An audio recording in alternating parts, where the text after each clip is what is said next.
Today special சமையலும் சமூகமும் என்ன சொல்ல போறேன்னு யோசிச்சுட்டு அப்படியே போய் என்னோட சேனலுக்கு ஒரு சப்ஸ்கிரைப் மட்டும் மறக்காம பண்ணிட்டு வந்துருங்க.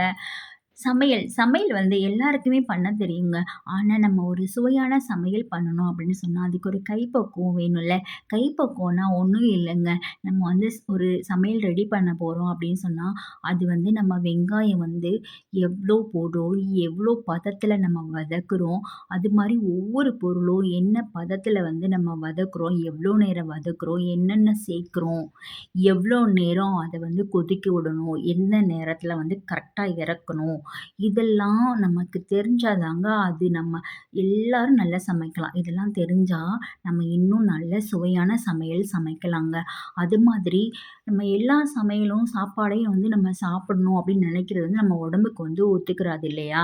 நம்மளுக்கு வந்து என்ன செட் ஆகுமோ, நம்மளோட கல்ச்சருக்கோ, நம்மளோட கிளைமேட்டுக்கு என்ன செட் ஆகுமோ, அதுதான் நம்ம சாப்பிட முடியும்.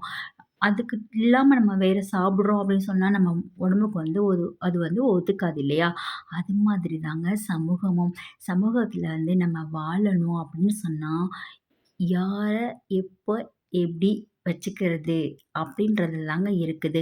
யாரு நம்ம லைஃப்க்கு ரொம்ப முக்கியம், யாரெல்லாம் நம்மளுக்கு க்ளோஸு அத மாதிரி பார்க்கணும்.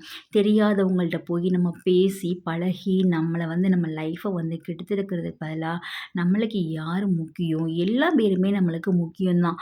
ஆனா, எப்படி யார்கிட்ட பழகணும்? எந்த மாதிரி பழகணும்?